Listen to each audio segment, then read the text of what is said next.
Hi students, कैसे हो आप लोग। दोस्तों, अगर आप लोग ये वीडियो देख रहे हो तो इसका मतलब IUQM 2025 के लिए आप लोग बहुत ज़्यादा सीरियस हो और अच्छे से पढ़ने वाले हो।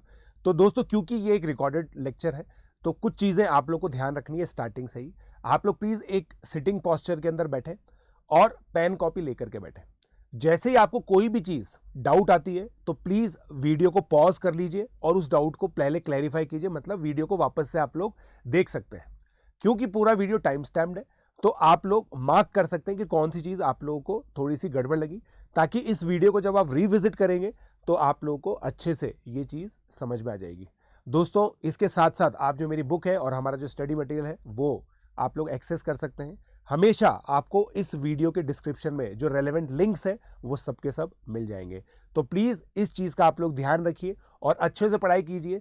मेरा ये मानना है IUQM के लिए सबसे बेस्ट मैकेनिज्म रिकॉर्डेड कोर्स ही होता है, क्योंकि आप अपनी पेस से इसको पढ़ पाएंगे। तो चलिए लेक्चर की तरफ चलते हैं। अब एक ही बार में लैम्डा इक्वल टू 2 आ गया, लैम्डा नॉट इक्वल टू 2। तुम दो हो या ना हो क्या फर्क है बेटा, फर्क है ना। मैथमेटिक्स में फर्क पड़ता है बेटा, है ना। चाहे ऐसे आपको बॉलीवुड में कोई फर्क ना पड़ता हो मगर मैथ्स में फर्क पड़ता है। तो आज की दोस्तों है ना, आज का जो होमवर्क है वो 10th क्लास की NCERT है ना। 10th क्लास की जो NCERT है वो पूरा होमवर्क में करना। अभी लिंक हम लोग डाल देंगे डिस्क्रिप्शन में। आप 10th NCERT का साइमल्टेनियस इक्वेशंस जो होता है, लीनियर इक्वेशन, उसका PDF डाल दीजिए या एग्जाम्पलर प्रॉब्लम का डाल दीजिए, मिल जाएगा नेट पे। ठीक है, तो अभी डिस्क्रिप्शन में आप लोग को अवेलेबल हो जाएगा सेशन खत्म होने से पहले तक। तो देखो दोस्तों, मैं आपको 3 सिनेरियो बताता हूं। ठीक है, 3 सिनेरियो बताता हूं, है ना। x plus y equal to 7, 3x plus 4y equal to 25। ठीक, 3x plus 4y equal to 7, 3x plus 4y equal to 9, 3x plus 4y equal to 7। Condition of solvability heading डाल लीजिए दोस्तों।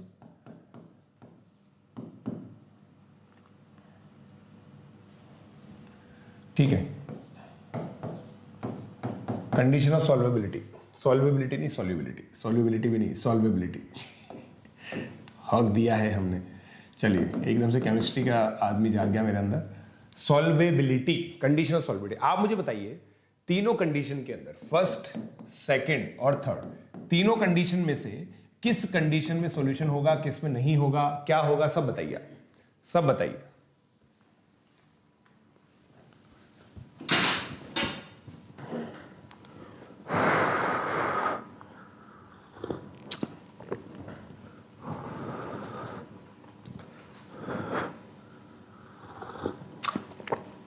Is it better to follow this series or your निर्माण batch?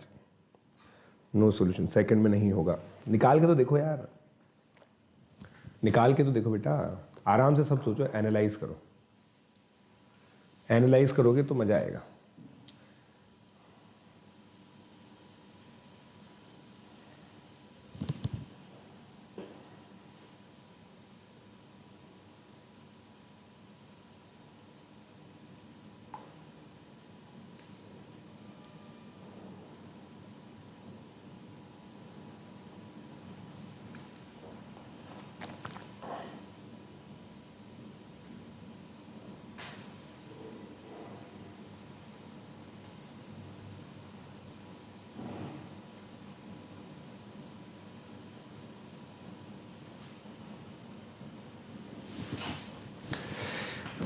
ठीक है, अब देखो, देखो दोस्तों, है ना, ऐसा आता है भाई साहब आजकल। इंसान, एक समय था जब इंसान मशीन को चलाता था, अब मशीन इंसान को चलाती है। x plus y. अब देखो दोस्तों, यहां पे ना इसको बोलते हैं यूनिक सोल्यूशन। यूनिक सोल्यूशन वाली कंडीशन है। यूनिक सोल्यूशन देखो क्या होता है, इसमें बहुत सारी लाइंस आएंगी, इसके अंदर बहुत सारी लाइंस आएंगी, ये दोनों लाइन एक पॉइंट पे मीट करेंगी जो है 3,4। निकालना आपको आता ही है। बेसिकली देखिए, कंडीशन ऑफ सॉल्वेबिलिटी क्या होती है, आप अगर थोड़ा सा ध्यान देना तो आप तीनों इक्वेशन को सॉल्व करके देखो। तरीके आपको पता है सॉल्व करने के, जहां सोल्यूशन निकल जाए बढ़िया, जहां ना निकले वहां और भी बढ़िया। ठीक है, जैसे यहां पे नहीं निकलेगा, आप इन दोनों इक्वेशन को सब्ट्रैक्ट कीजिए, 0 = 2 आ जाएगा। यहां पे आएगा नो सॉल्यूशन। और जब आप इन लाइंस को बनाएंगे ना, आप बताइए, देखो दो लाइन बीच में कोई भी कॉमन पॉइंट नहीं रखती है, कब हो सकती है? Parallel lines. पैरेलल लाइंस ही तो होती है जो मीट नहीं करती कभी भी, है कि नहीं? पैरेलल लाइंस जो कभी मीट नहीं करती, राइट? पैरेलल लाइंस में काफी मीम्स बनती है, ठीक है, मीट ना करने की वजह से, वो हम नहीं बताएंगे आपको, वो आप खुद सोचिए। अब यहां पे है ना, इसेंशियली ये एक ही लाइन है, बट अगर इनको दो इक्वेशन की तरह कंसिडर किया जा रहा है तो यहां पे क्या आता है ना, इनफाइनाइट सॉल्यूशन आ जाता है। अब ये लाइंस है ना दोस्तों, ये एक के ऊपर एक लाइन है, इनको बोलते हैं कोइंसिडेंट लाइंस। कोइंसिडेंट मतलब होता है ना दोस्तों, क्या होता है? जैसे दो दोस्त बोलते हैं, अरे तू गधा है, अरे मैं भी गधा हूं, क्या कोइंसिडेंस है? ऐसे ये कोइंसिडेंस होता है। कोइंसिडेंट मतलब एक के ऊपर एक, दोनों सेम चीज, मतलब सेम ही चीज है, ठीक है? करेक्ट? क्लियर हो गया? अब इसको विजुअलाइज करते हैं, इसको विजुअलाइज करते हैं, इसको विजुअलाइज करते हैं।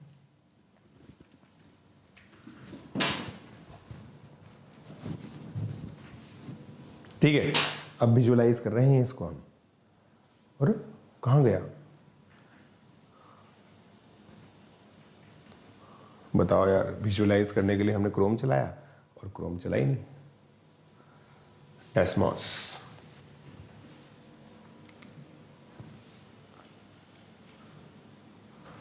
Resume your journey. चला भाई चल। ठीक है, अब देखिए दोस्तों, मैंने आपको जो विजुअलाइज कराया था ना, अब देखिए, अब अपन यहां पे देखते हैं, ठीक है? तो x plus y is equal to 7, ये था, ये पहला वाला केस है। 3x plus 4y equal to 25। आप देख रहे हैं ये एक पर्टिकुलर जगह पे इंटरसेक्ट कर रहा है, ठीक है? ये एक पर्टिकुलर जगह पे इंटरसेक्ट कर रहा है, करेक्ट? करेक्ट, आप देख पा रहे हैं ना, ये एक पर्टिकुलर जगह पे इंटरसेक्ट कर रहा है, तो ये इंटरसेक्टिंग लाइंस हो गई।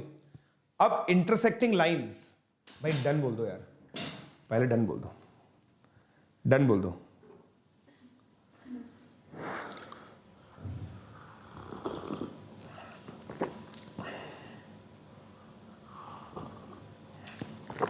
डन, पहला केस समझ में आ गया है सर हमें, गॉट इट। अब दूसरा केस समझिए, ठीक है? दूसरा केस समझिए, 3x प्लस 4y, है ना? अब देखिए, ये दोनों लैरेपल लाइंस दिख रही हैं आपको, आप इसको कितना भी जूम आउट कर दीजिए, कभी नहीं मिलेंगी, ये कभी नहीं मिलेंगी। ज्यादा कर दिया तो मिल जाएंगे, तुम्हें ऐसा दिखेगा कि मिल रही है ना? ये तुम्हें दिख रहा है कि मिल गई है, बट मिली नहीं है ना? मिली नहीं है, ठीक है? Devil lies in the details. देखिए आप, ये पैरेलल लाइंस है, करेक्ट? पैरेलल लाइंस है, पैरेलल लाइंस का मतलब क्या होता है? डिस्टेंस हमेशा कांस्टेंट होता है और नॉन जीरो होता है। अब दूसरी इक्वेशन बनाते हैं, तीसरी, मतलब ये केस लीजिए आप, है ना? 1.5x plus 2y is equal to 3.5, ठीक है? अब देखिए आप, अब देखिए दोस्तों, आप देख रहे हैं आप, अब ये एक के ऊपर एक लाइन है सर, हमें तो दिख ही नहीं रही। ये देखो, ये देखो, ये नीला, ये पिंक, ये नीला, ये पिंक, फिरोजी बोलते हैं वैसे इसको। ये फिरोजी कलर, ये पिंक कलर, ये फिरोजी कलर, ये पिंक कलर, ये फिरोजी कलर, ये पिंक कलर, ये फिरोजी कलर, ये पिंक कलर, ठीक है? क्लियर हो गया? क्लियर हो गया?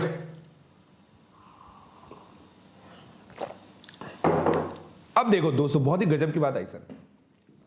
सर अब देखो, हमें देख के फील तो आ गई, दो इक्वेशन दो कोइंसिडेंट लाइंस को रिप्रेजेंट कर सकती है, इंटरसेक्टिंग लाइंस को रिप्रेजेंट कर सकती है, और पैरेलल लाइंस को रिप्रेजेंट कर सकती है। पैरेलल लाइंस में कोई सोल्यूशन नहीं निकलेगा, इंटरसेक्टिंग लाइंस में एक सोल्यूशन निकलेगा, कोइंसिडेंट लाइंस में इनफाइनाइट सोल्यूशन निकलेंगे। बट वो कंडीशन क्या है? ऐसे बार बार ड्राइंग करके थोड़ी देखेंगे हम, हैं? कोई ना कोई तो तरीका होगा ना जिससे डायरेक्टली हमें पता चल जाए, हाँ या ना, हाँ या ना, हाँ या ना, हाँ या ना, हाँ या ना, हाँ या ना, हाँ या ना।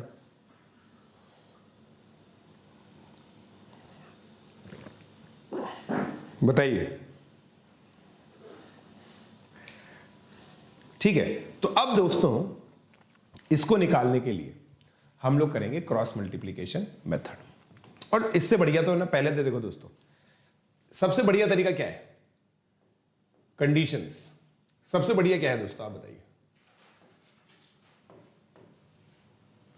मैं आपको बताता हूं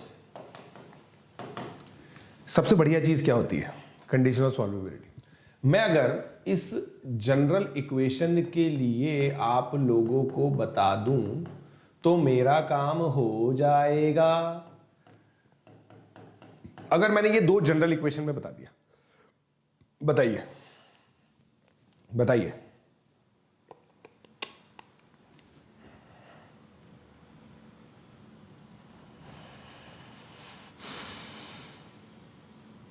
बताइए।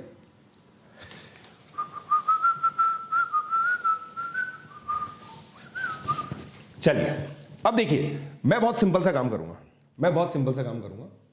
है ना। इसको सॉल्व करने की कोशिश करूंगा। सेम कोफिशिएंट बना के, इधर मैंने a2 मल्टीप्लाई किया, इधर मैंने a1 मल्टीप्लाई किया और माइनस कर दिया। माइनस किया ना, तो ध्यान से देखिएगा क्या आएगा यहां पे, ध्यान से देखिएगा क्या आएगा। ये तो कैंसिल हो जाएगा x कोफिशिएंट, तो y क्या आ जाएगा, a2 b1 minus a1 b2, और इधर कितना आ जाएगा, a2 c1 minus a1 c2। Right, ये आ गया, ये आ गया, आया नहीं आया, अब आप बताइए। राइट, ठीक है, आया नहीं आया, आप खुद बताइए, खुद बताइए। ठीक है, अब ये एक लीनियर इक्वेशन है, ये एक लीनियर इक्वेशन। आप मुझे बताइए, अगर मैं ऐसे लिख दूं, इसका वैल्यू -2/a कब होता है? -2/a कब होता है? जब capital A not equal to 0 होता है। राइट, राइट, तभी होता है ना। इसका value -2/a, linear equation solve करके देखी थी अपन ने, वन वेरिएबल। बट ये तभी होता है जब capital A not equal to 0 होता है, जब capital A not equal to 0। तो मतलब if this equation has fixed value of y, then coefficient of y should not be equal to 0। Right, तो इससे हमारी कंडीशन आई a2 b1 not equal to a1 b2, या फिर b1 b2 a1/a2। ये क्या आ गया, नो सॉल्यूशन।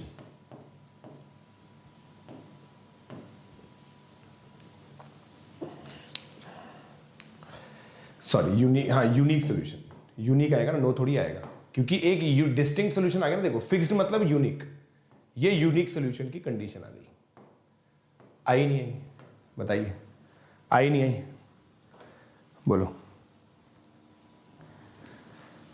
अनअकैडमी के टॉपर बैच में कैसे आए?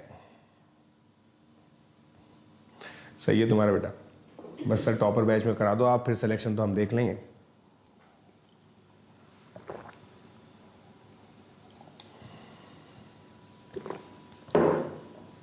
ठीक है, कैसे हुआ फिर से समझिए भाई। देखो, मैं आपको नंबर से समझाता हूं, नंबर से समझाता हूं। मान लो मेरे पास यहां पे ऐसे लिखा हुआ है 0y + 3 = 0।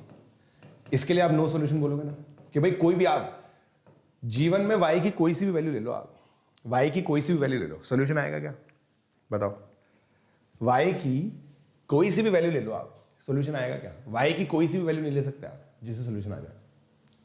तो अगर इसका कोफिशिएंट 0 हुआ तो सॉल्यूशन नहीं आएगा, आप देख लीजिए। तो मैंने क्या बोला कि यार मेरे को अगर सॉल्यूशन चाहिए, जैसे अगर ये मान लो नॉन जीरो होता तो मेरी y की वैल्यू आ जाती ना, एक फिक्स y की वैल्यू फिक्स आ जाती, और फिर उस फिक्स वैल्यू को डाल के मैं x में डाल देता तो x की वैल्यू फिक्स आ जाती, यूनिक सॉल्यूशन आ जाता। तो यूनिक सॉल्यूशन के लिए ये कंडीशन आ गई कि ये कोफिशिएंट 0 नहीं होना चाहिए। छापे आप, राइट, राइट, राइट। अब क्लियर है? एग्जाम्पल से समझ में आ गया? एग्जाम्पल से समझ में आ गया?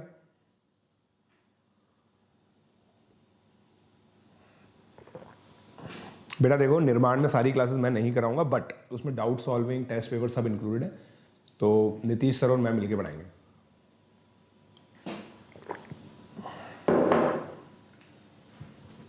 Got it?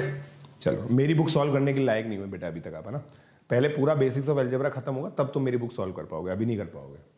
अभी तो बहुत नेसेंट स्टेज में है हम लोग। कौन सी स्टेज में? नेसेंट। ठीक है, बेसिक्स ऑफ अलजेब्रा सबसे डिफिकल्ट चैप्टर है दोस्तों मेरे हिसाब से तो। ठीक है, अब ये हो गया, अब आपने ये बना दिया। अब देखो दोस्तों, इस इक्वेशन को फिर से लिखते हैं अपन, ए वाई प्लस बी। अब इसका पता है एक कंडीशन में सॉल्यूशन आ सकता है। मान लो a equal to b equal to 0 हो, मतलब ये ऐसे लिखी हुई है 0y प्लस 0। अब आप सोच के देखिए, y की हर वैल्यू सेटिस्फाई करेगी ना? क्या मैं कह सकता हूं y belongs to real number, या फिर infinite solution, infinite values of y satisfy.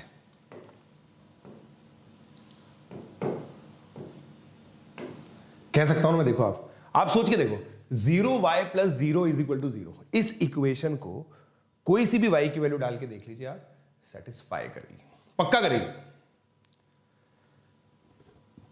पक्का करेगी दोस्तों। 0y plus 0 equal to 0। इसका मतलब इनफाइनाइट सॉल्यूशन की कंडीशन क्या होगी? इनफाइनाइट सॉल्यूशन की कंडीशन क्या होगी? इन दोनों को जीरो करना है। अब इन दोनों को जीरो करने से देखो आप, a2b1 इक्वल टू a1b2 करना है, और a2c1 इक्वल टू a1c2 करना है। तो a1 by a2 equal to b1 by b2 equal to c1 by c2। ये आ गई इनफाइनाइट सॉल्यूशन की कंडीशन। इनफाइनाइट सॉल्यूशन इससे आ जाएगा। Got it? Got it? Got it?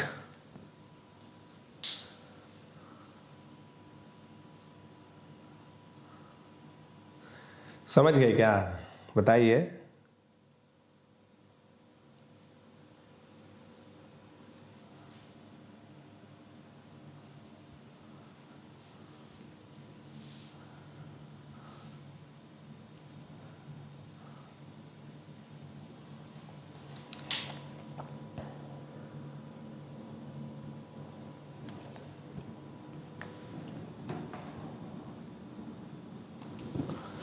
Correct.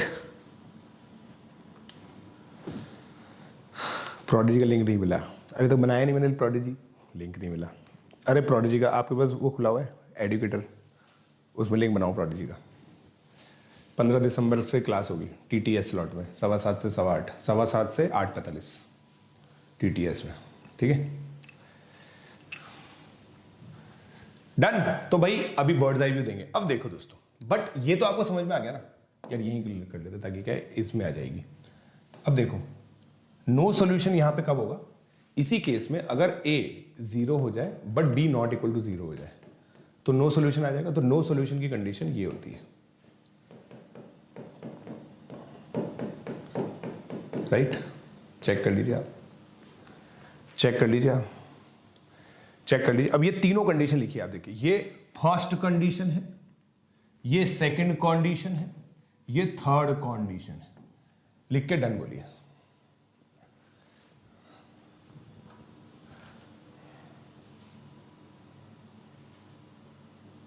हाँ, वो पुराना लिंक चल रहा है ना, पुराना लिंक चल रहा है बेटा मेरा टेलीग्राम में, उसमें है बच्चे 120 हैं उसमें तो, बट 70 बच्चे क्लास अटेंड करते थे लास्ट में।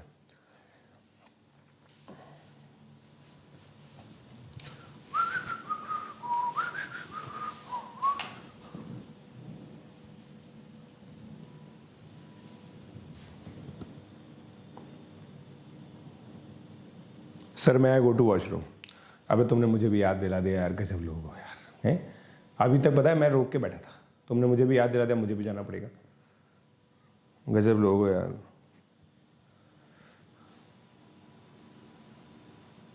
प्रोडिजी बैच बेटा देखो जेई का अर्ली स्टार्ट बैच है, बट कोशिश ही रहती है उसमें कि IUQM कवर होता है उसके अंदर।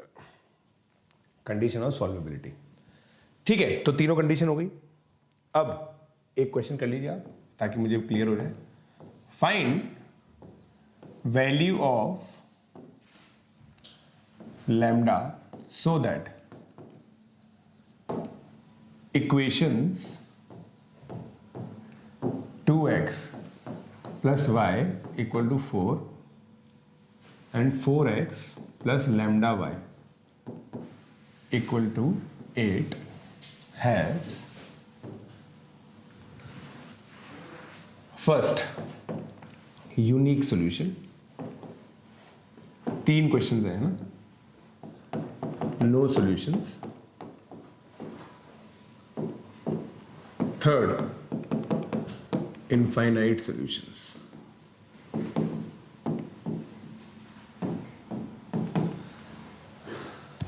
infinite solutions।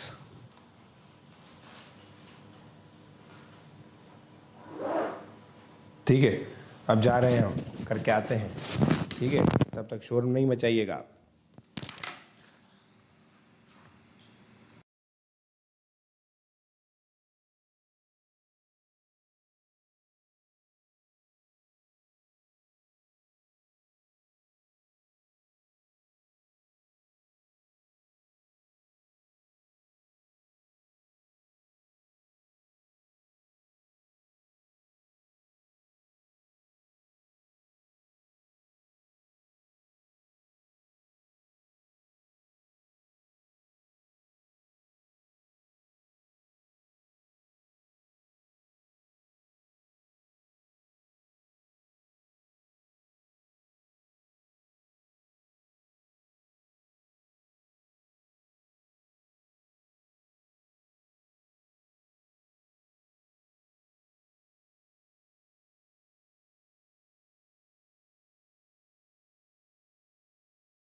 बोलो भाई।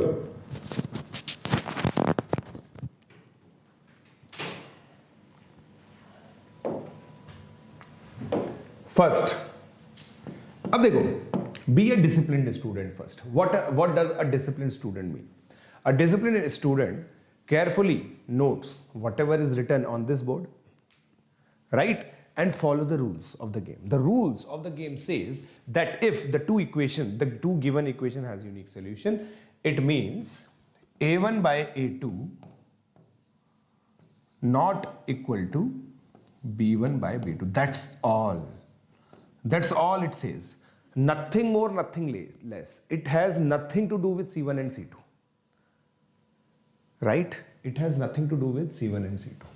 So 2 by 4 not equal to 1 upon lambda. So what does it says?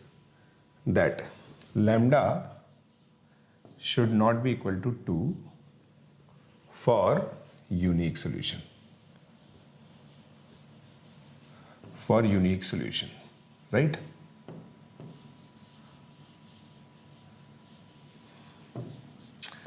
So this is the answer. This is the answer for the first part. Now let's talk about the second part. No solution. I think you must have got it. You must have got it. What does second mean? a1 by a2.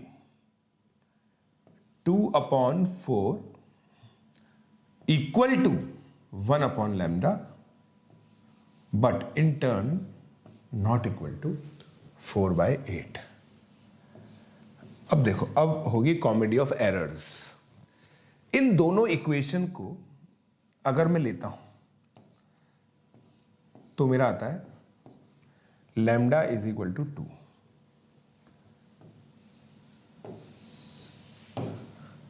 और इन दोनों को लेते हो ना तो lambda equal to, इन दोनों को लेते हो तो lambda equal to 2, lambda not equal to 2। अब देखो, अब एक ही बार में लैम्डा इक्वल टू 2 आ गया, लैम्डा नॉट इक्वल टू 2। तुम दो हो या ना हो क्या फर्क है? बेटा फर्क है, है ना, मैथमेटिक्स में फर्क पड़ता है बेटा, है ना। चाहे ऐसे आपको बॉलीवुड में कोई फर्क ना पड़ता हो, मगर मैथ्स में फर्क पड़ता है।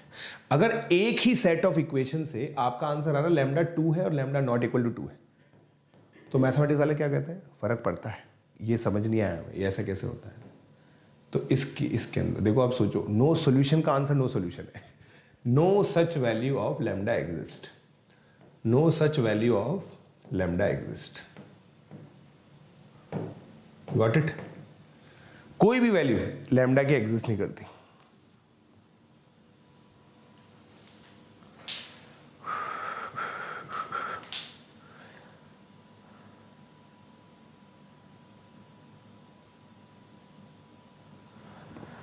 और थर्ड का फिर आ गया भाई, देखो थर्ड में क्या है, 2/4 equal to 1 by lambda equal to 4/8, उससे आगे लैम्डा इक्वल टू 2, तो लैम्डा इक्वल टू 2 है ना। तो इसका आंसर क्या आ गया, lambda equal to 2, no value,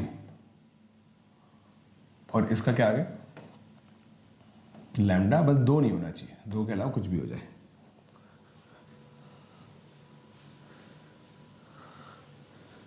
correct.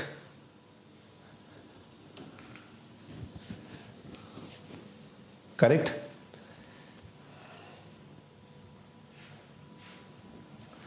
NCERT की लिंक डाल दिया आपने? हाँ वही तो, एनसीईआरटी की लिंक डाल दिया ना, पूरी नहीं, चैप्टर, उसी चैप्टर का डालना है, ठीक है। अभी देख रहा हूं दोस्तों मैं ना, आप तक नोट कीजिए, डिस्क्रिप्शन में भी डालिए इसको, डिस्क्रिप्शन में डालिए इसको, है ना, डिस्क्रिप्शन में भी डलवा रहा हूं दोस्तों ना, जो आपको सॉल्व करना है ना वो डिस्क्रिप्शन में डलवा रहा हूं मैं, ठीक है।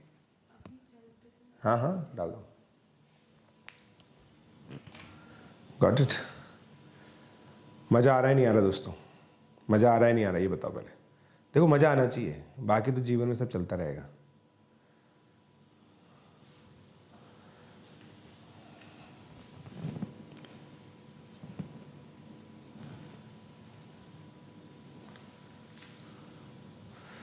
डन।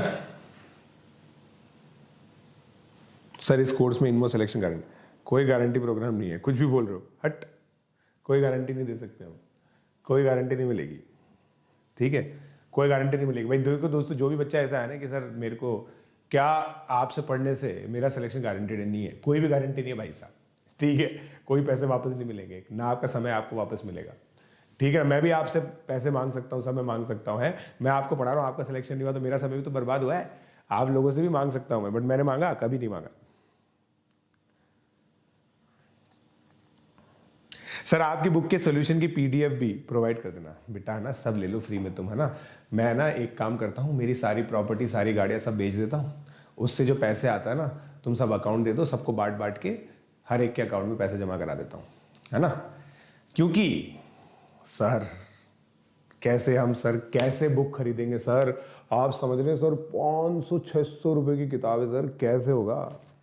थोड़ा तो सपोर्ट कर दो यार, गजब लोग हो तुम यार, किताब तो खरीद ही सकते हो।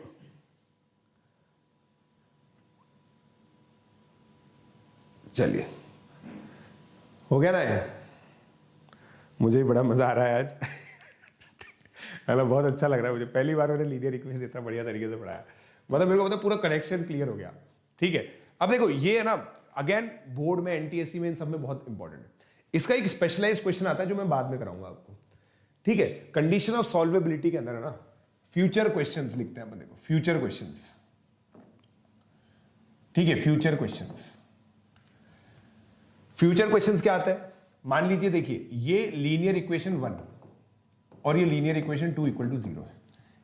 L1 का मतलब क्या है, a1x plus b1y plus c1 equal to 0, L2 a2x plus b2y plus c2 equal to 0, ठीक है। फ्यूचर क्वेश्चंस क्या होता है, first both equation have positive solutions, मतलब इसका मतलब होता है x greater than 0, y greater than 0, समझ रहे आप। तो इसमें वर्किंग क्या रहती है, मतलब देखो इसका मतलब क्या है, कि ये जो दोनों लाइन आएंगे ना वो फर्स्ट क्वाड्रेंट में इंटरसेक्ट करनी चाहिए। ये सब आपको बाद में सिखाया जाएगा, ये मैं आप लोगों को सिखाऊंगा दोस्तों 11th के अंदर, है ना। अभी भी आएगा बट ये फ्यूचर क्वेश्चन है। बट जिस क्वेश्चन पे हमारा अगला लेक्चर होगा वो सुनिए आप। सेकंड जो बहुत इंपॉर्टेंट चीज है, ठीक है, इस स्पेसिफिक कंडीशन पे L1 इक्वल टू 0 है, A1 B1 belongs to integer है, positive integer, C1 less than 0 है बट C1 भी इंटीजर है, और हमसे पूछे नंबर ऑफ इंटीग्रल सॉल्यूशंस, ये वाला क्वेश्चन ये हम लोग पढ़ेंगे। जैसे मतलब एक एग्जांपल देता हूं, नंबर ऑफ इंटीग्रल सॉल्यूशन मतलब जैसे मान लीजिए ये इक्वेशन है x plus y equal to 7, तो देखो a1 x का कोफिशिएंट 1 है, पॉजिटिव इंटीजर है, y का कोफिशिएंट 1 है, b1 पॉजिटिव इंटीजर है, 7 अगर इधर होता तो -7 की तरह होता, तो c1 लेस देन 0 है। इस तरह की इक्वेशन को हम लोग देखेंगे। इस इक्वेशन की क्या खास बात है कि इसके वैसे तो इनफाइनाइट सॉल्यूशन है, वैसे तो इनफाइनाइट सॉल्यूशन है, मगर अगर मैं ये कंडीशन लगा दूं कि x और y केवल नेचुरल नंबर होंगे तो इसके फाइनाइट सॉल्यूशन आएंगे।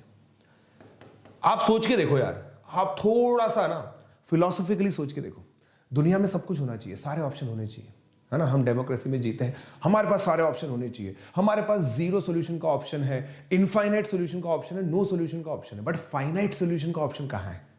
3 सॉल्यूशन आए, 4 सॉल्यूशन आए, 5 सॉल्यूशन आए, इसका क्या ऑप्शन है? इस ऑप्शन के लिए, इस ऑप्शन को एक्सप्लोर करने के लिए ये इक्वेशंस होती है, जिसके ऊपर हमारा अगला लेक्चर है।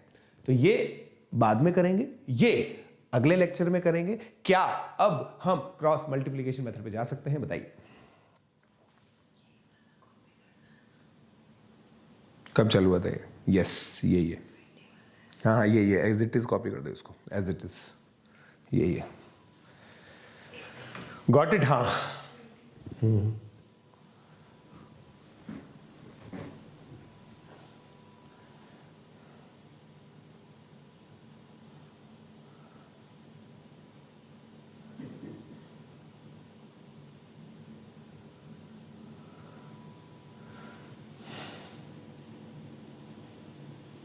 नहीं, सेकंड एडिशन जिसके पास भी कोई दिक्कत नहीं है,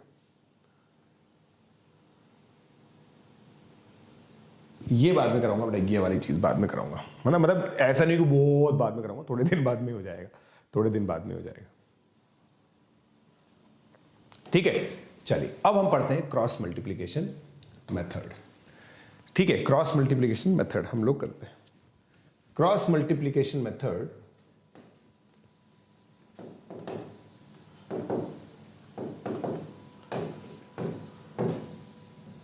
to solve linear equation,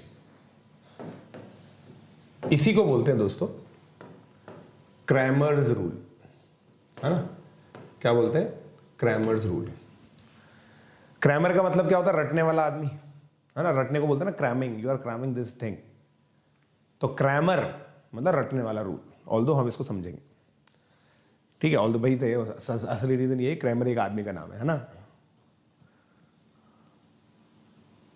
correct? वाह क्या बात है। Cross multiplication method to solve linear equation. अब ध्यान से देखिए, पहले ना एक प्री रिक्विजिट है दोस्तों, ठीक है, प्री रिक्विजिट, वो मैं बता देता हूं। एक दोस्तों एक रिप्रेजेंटेशन होता है, जैसे मान लीजिए ये ऐसे लिखा हुआ है, ये टेबल टाइप बनी हुई है मान लीजिए, राइट। इसका मतलब पता है क्या होता है? 2 और 3 आपस में मल्टीप्लाई होंगे, और ये 4 और 1 आपस में मल्टीप्लाई होंगे, और बीच में माइनस आ जाएगा, ठीक है। तो देखो ये एक रिप्रेजेंटेशन है,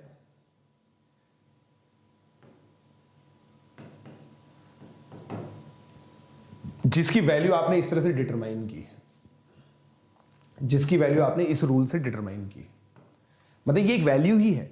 उस वैल्यू को रिप्रेजेंट करने के लिए आप लोगों ने इसको रिप्रेजेंट किया है।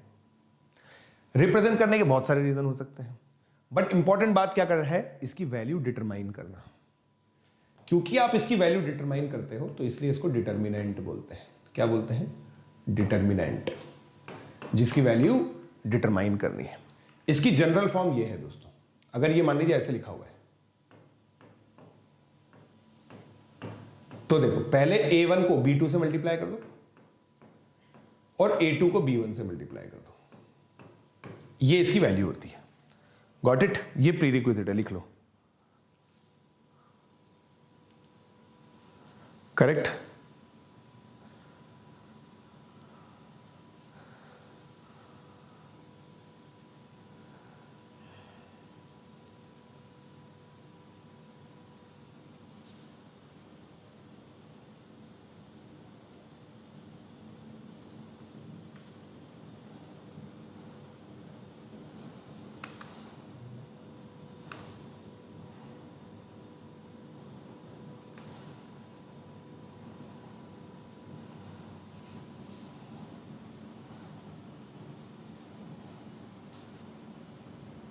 पंद्रह तारीख से आएगी मेरी फाउंडेशन पे क्लास,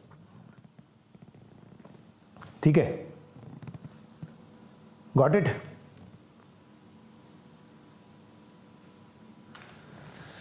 चलिए अब देखते हैं, ठीक है?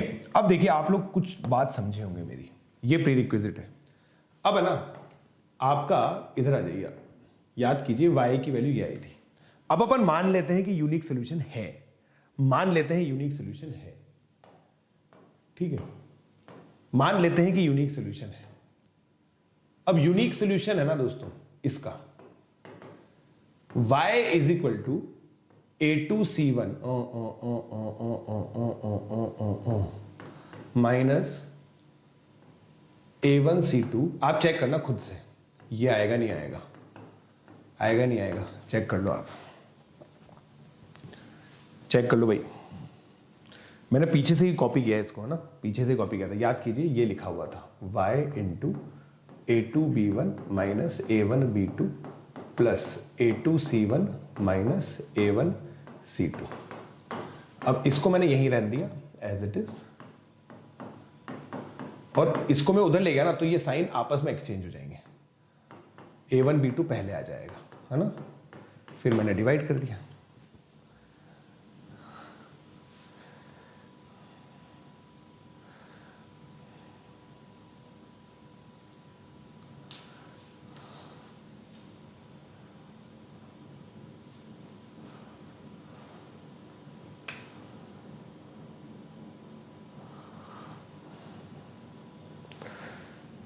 ठीक है? देखो दोस्तों ना, मेरी कला है क्या, मैं एकदम से स्टिल खड़ा हो जाता हूं थोड़ी देर में, इसका मतलब ये नहीं है लैग आएगा, ठीक है? लैग पता है ऐसे गोलू गोलू गोलू घूमता है ना स्क्रीन पे, तब आता है, ठीक है? मेरी कला है ये, I can be very still, ठीक है? अगर आप लोगों ने वो देखा हो ना, क्या बोलते हैं मार्वल्स, अगर आप देखते हो तो ड्रैक्स बटिस्टा, जानते हो बटिस्टा ने डायलॉग बोला था गार्डियंस ऑफ द गैलेक्सी वाला, ठीक है? अब देखो दोस्तों, अब ये है ना, आपने 7वीं क्लास में एक चैप्टर पढ़ा होगा सिमेट्री नाम से, सिमेट्री नाम से। इक्वेशन हमारी ये थी, इक्वेशन हमारी ये थी, ये थी या नहीं थी बताइए? अब दोस्तों जिस दिन तुम्हें ये करना आ गया ना जो मैं भी करने वाला हूं, जिस दिन तुम्हें ये करना आ गया जो मैं भी करने वाला हूं, तुम है ना मैथमेटिक्स की बहुत डीप अंडरस्टैंडिंग पालोगे। अब तुम ये देखो, y का दोस्त कौन है? b, x का दोस्त कौन है? a। तो अगर y की जगह तुमने x कर दिया तो हर जगह a को b से रिप्लेस करना पड़ेगा। c तो भाई सभी का दोस्त है, सबका साथ सबका विकास। a1 की जगह b1 लिखना पड़ेगा, b2 की जगह a2 लिखना पड़ेगा। a और b बेसिकली एक्सचेंज कर दिए तुमने, हाँ या ना? और इसके अंदर फिर देखो, डिनोमिनेटर अगर मुझे सेम बनाना है तो मैं क्या करूंगा, a1, ये देखो a1 b2 वापस से आ गया, माइनस a2 b1 लिख दूंगा और फिर ऊपर भी फ्लिप हो जाएगा, हाँ या ना? बताइए, ठीक है? बताओ, गॉट इट? Got it? समझ में आ रहा है नहीं आ रहा?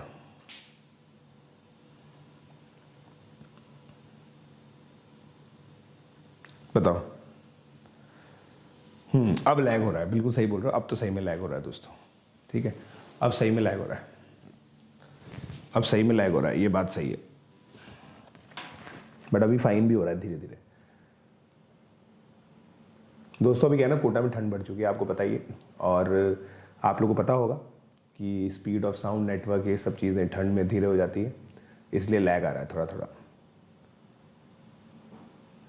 मेरा 80,000 का पीसी है, फिर भी लैग हो रहा है।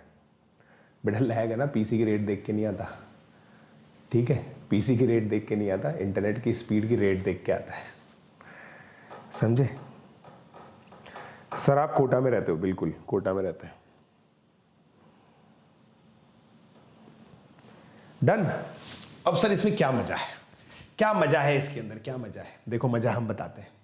क्रॉस मल्टीप्लीकेशन मेथड पता है इसी चीज को कहते हैं।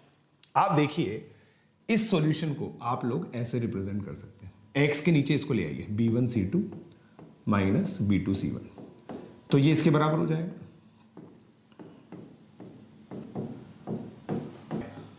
और देखो ये नीचे ले आइए, इसको नीचे ले आओ, c1a2 लिखो अब इस बार। तो अब ये देखो कैसा हो रहा है, x अपॉन ये ऐसा डिटर्मिनेंट हो गया ना,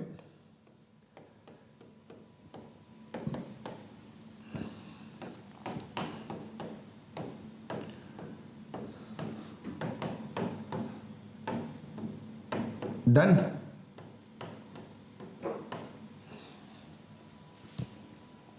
आ रहा है समझ में।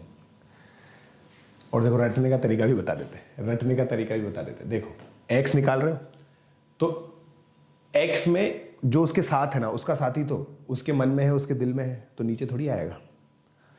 तो उसके बाद b और c, और जहां से खत्म कर रहे हो ना वहीं से शुरू करो, जहां पे खत्म हो रहा है वहीं से शुरू, ठीक है। फिर देखो, और इसमें एक साइकिल बनती है, a के बाद b, b के बाद c, c के बाद a के बाद b, b के बाद c के बाद a, तो ऐसे साइकिल बनती है, a b के बाद c के बाद a के बाद b। और देखो कितनी फेयर चीज है, b1 को एक बार अगर आगे आने का मौका मिल रहा है तो c1 को एक बार मिल रहा है, a1 को एक बार मिल रहा है, मतलब a वाली लाइन को आगे आने का मौका मिल रहा है।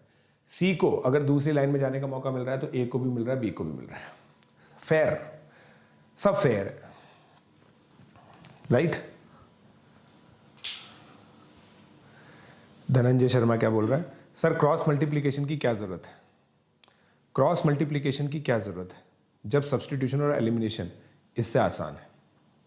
लैग खत्म हो तो बताएं, एक बार लैग खत्म होने दो।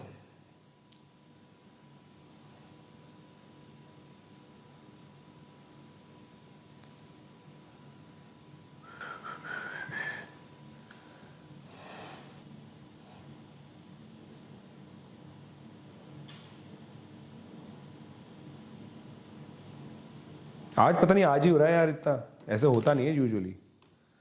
अपलोडिंग डाउनलोडिंग चल रही है क्या, एक मिनट रुको।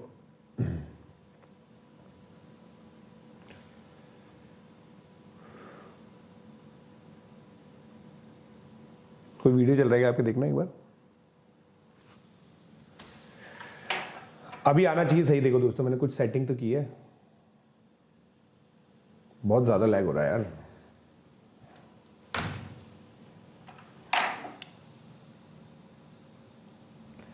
ये जो हल्का हल्का सुरूर है, बिल्कुल ही लैग आ रहा है यार, ये तो बहुत ही ज्यादा फ्लक्चुएट कर रहा है।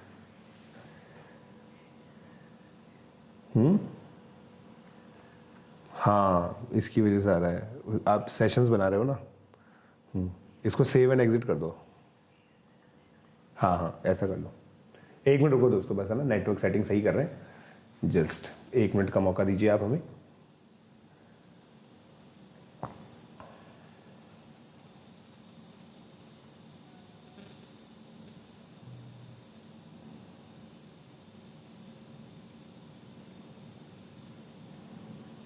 कर दिया।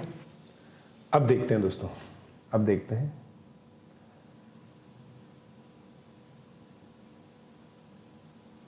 अब लगातार चलना चाहिए सही।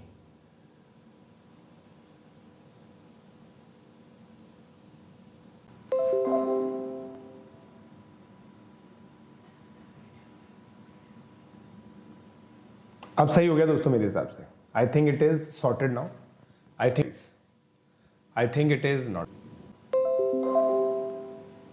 अब तो मैंने ब्रह्मास्त्र यूज कर लिया. अब देखो दोस्तों, मैंने ब्रह्मास्त्र यूज कर लिया. अब अगर अभी भी नहीं चला ना, तो भाई तुम्हारी किस्मत में आज ये क्लास नहीं है.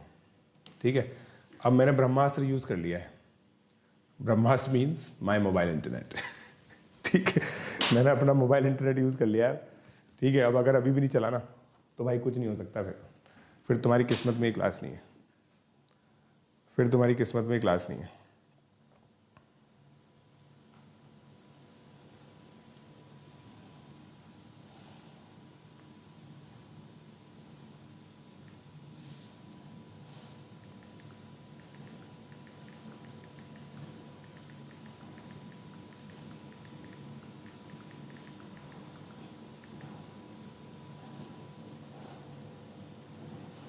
ठीक है, चलिए.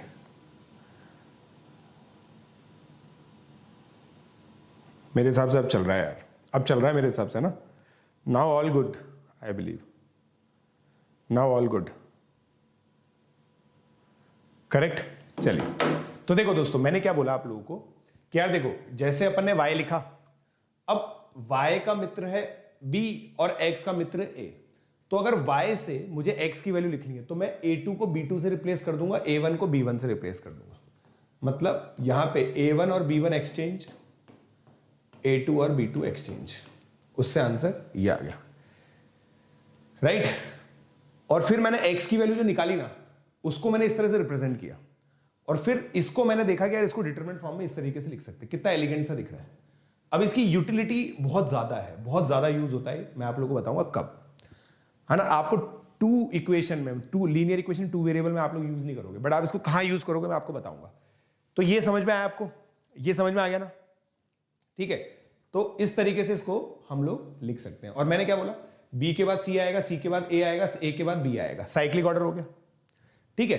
अब देखो दोस्तों, कभी कभी है ना, इसको ऐसे भी लिखते हैं, है ना. इसको ऐसे लिखते हैं दोस्तों, डेल्टा BC, है ना. ऐसे लिखते हैं इसको.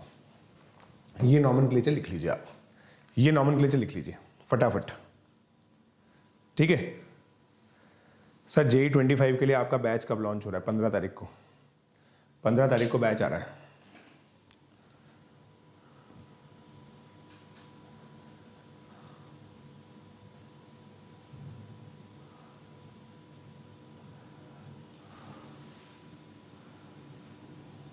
ठीक है. Y delta BC. अब नाम रखा है भाई, है एकलव्य. Naruto fandom. तेरा नाम नरूटो फैंडम क्यों है बे? बता. नाम रखा है इसमें, क्या है भाई? देखो कुछ इसके बीच में वो तो लग रहा है. देखो ये डिटर्मिनेंट है. ठीक है, डिटर्मिनेंट का फर्स्ट लेटर D होता है. D बट इंग्लिश लेटर होता है. It is taken. Greek letter D के करस्पॉन्डिंग डेल्टा होता है. मैंने बताया था आपको, डेल्टा होता है. BC, पहले B आ रहा है फिर बाद में C आ रहा है, इसलिए पहले B बाद में C. लॉजिक तो है ही ना इसके बीच में. Got it.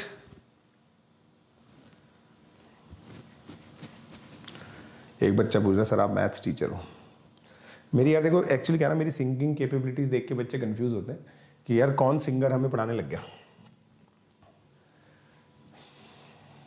अब देखो इसको अप्लाई करना सिखाता हूं मैं आपको. इसको मैं आप लोगों को अप्लाई करना सिखाता हूं. ठीक है, देखिए मान लीजिए ये लिखा हुआ है 2x plus 5y minus 7 equal to 0, x plus y minus 2 equal to 0.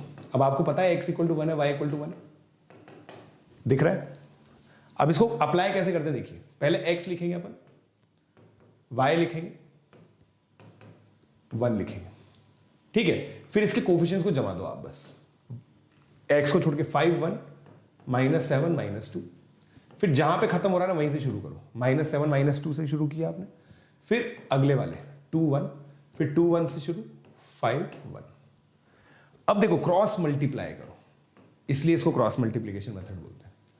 5 को माइनस 2 से मल्टीप्लाई किया, माइनस 1 को माइनस 7 से मल्टीप्लाई किया, माइनस 7 को 1 से मल्टीप्लाई किया, माइनस 2 को 2 से मल्टीप्लाई किया. Got it.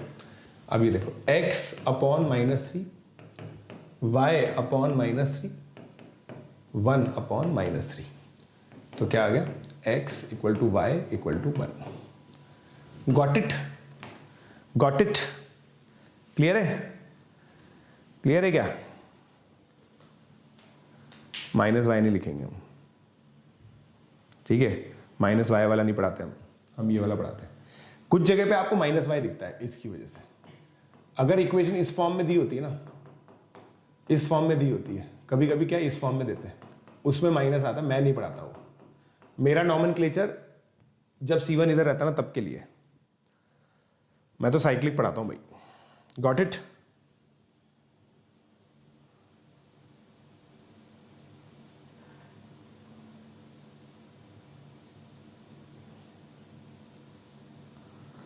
चलो अब आगे बढ़ते हैं। कुछ किताबों में आपको माइनस वाई दिखता है। अब ये यूज पता है कब होता है, मैं आपको बताता हूं, ठीक है। इस क्वेश्चन में देखिए, find x is to y is to z if, ऐसे दे रखो 2x plus 3y minus 5z equal to 0, x plus y minus z equal to 0। मान लीजिए इस तरह से दे रखा है। अब क्या होता है ना, देखो x is to y is to z निकालना है, ठीक है। तो इसमें हम लोग क्या करते हैं, सिंपल क्रॉस मल्टीप्लीकेशन मेथड लगाते हैं। अब यहां देखो, ये 7 किसका कोफिशिएंट है, एक्चुअली 1 का कोफिशिएंट होता है, तो इस 1 की जगह है ना, यहां पे अब z आ जाएगा, राइट। और आप रेशियो निकाल के देखो तो यही आएगा। अब देखो, अब मैं कैसे करता हूं, ये स्पीड आपको अचीव करनी है। 3 इंटू -1 -3, -1 इंटू -5 +5 2, ये स्पीड आपको अचीव करनी है जीवन में। फिर -5 इंटू 1 -5, फिर माइनस ऑफ -2 -3, ठीक है। फिर 2 इंटू 1 2 -3 -1, तो ये रेशियो आ गया। तो क्या आ गया, x is to y is to z 2 is to -3 is to -1। Check कर लेता हूं फिर से, 3 -3 प्लस 5 2 आ गया, ठीक है। -5 प्लस 2 -3 आ गया, सही है, 2 -3। Got it? जीवन में ये स्पीड अचीव करनी है भाई, सब हो जाएगा बेटा, ये स्पीड अचीव करनी है।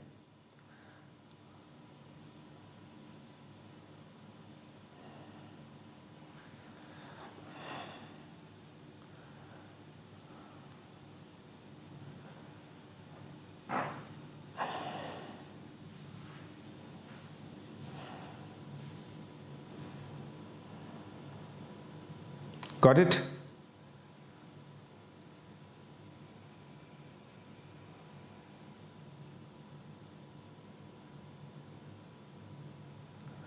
वन आएगा, 2 -3, मेरे हिसाब से -1 ही आएगा भाई, -1 ही आएगा मेरे हिसाब से।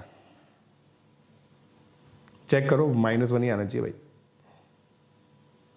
मेरे हिसाब से तो -1 ही आना चाहिए। इस तरह देखो, मैं दोस्तों कैलकुलेशन मिस्टेक यूजुअली तब करता हूं जब मैं स्लो करता हूं। फास्ट कैलकुलेशन करते वक्त तो मेरी मिस्टेक कम ही होती है।